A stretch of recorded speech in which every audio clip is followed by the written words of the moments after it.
taariikhda inta aan xasuusto ma dhicin shir noocan oo kale ah oo mas'uuliyiin ka socota gobolka Banaadir iyo madaxdii qaranka ee arrimaha dastuurku ay isku soo hor fariistaan isla markaa lagu falanqeeyay maqaamka caasimadda ama masiirka ummadda ku nool gobolka Banaadir iyo caasimadda Muqdisho.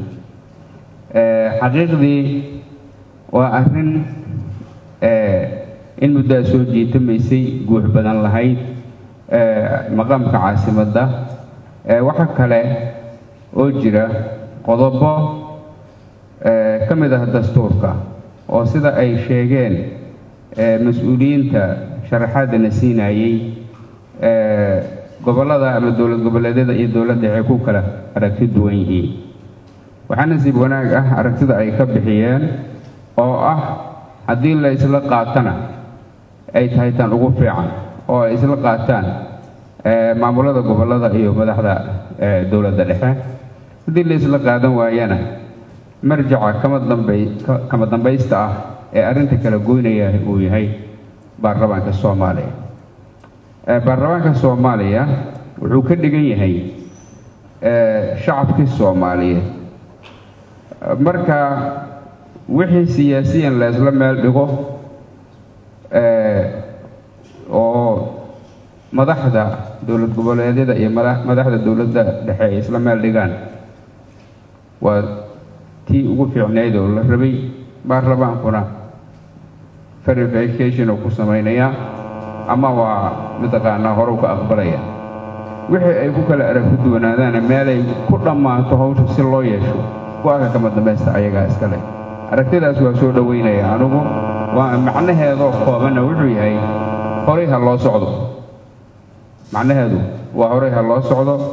marka horay ha loo socdo haddii aadna tiraahdeen jawaabteena waxay tahay waaya waa u socnay.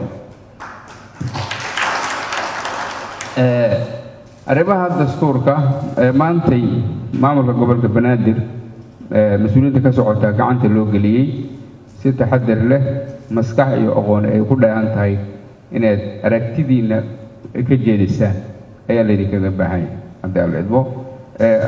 gaar ahaan arrinta sharaxaadda badan oo naga siiyey senatarku oo ku saabsanayd maqaamka caasimadda isla markaasna tusaaleeyey sida adduunku uu u dhigay maqaamyada caasimadahooda oo u dhigay.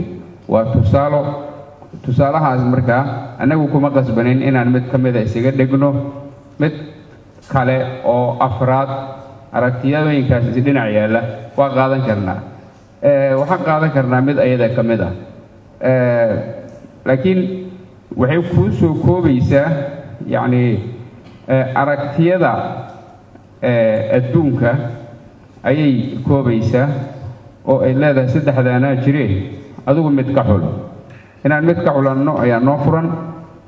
waxaa kaloo noo furan inaan mid kale oo aan saddexdaba ahayn aan meesha soo dhigan. marka saddexdaba waa muhim. dadyowga adduunka qaar badan oo ka mid a ayaana ku dhaqma.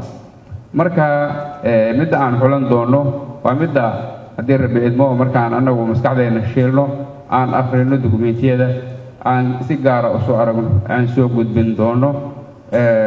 balse waxaa muhiim ah lagama maarmaanna ah in marxaladdan hadda aan joogno arrintaas si gaar ah loo asteeyo.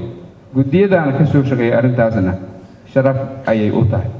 annagana maamulka gobolka Banaadir xilligan jooga maadaama aan nahay sharafay noo tahay. madaxda dowladda Soomaaliya xilligan joogtana sharafay u tahay.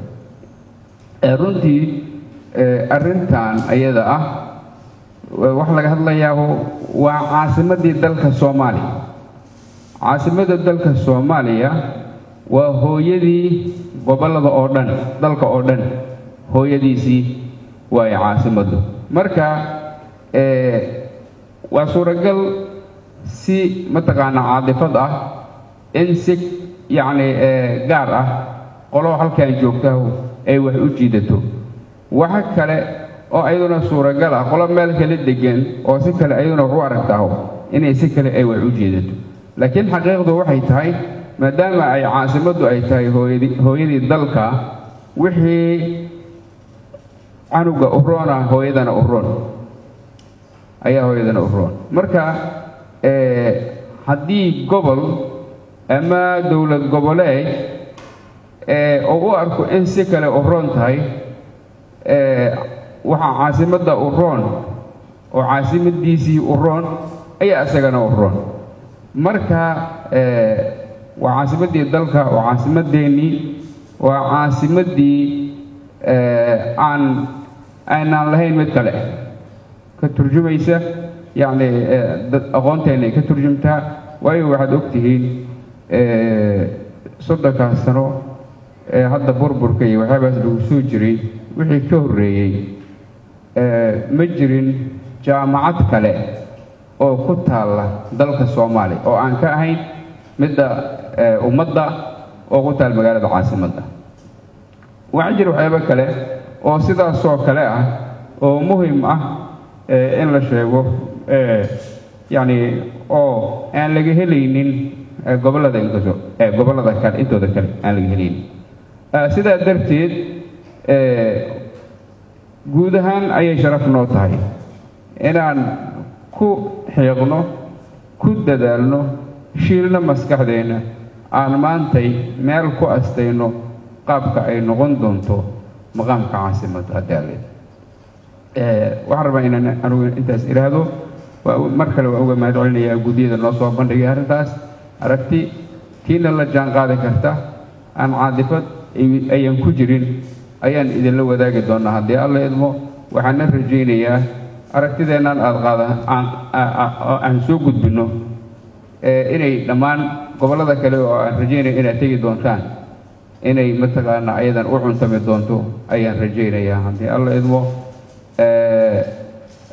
gobollada Soomaaliya intii aan la aadin inaad nagu soo horumarisaan si gaar ayaan idinkaga mahad celinaynaa maadaama aan nahay mas-uuliyiintii hadda joogtay ee caasimadda maamulaysa wabillahi tawfiiq wasalaamu calaykum waraxmatullahi wabarakatuh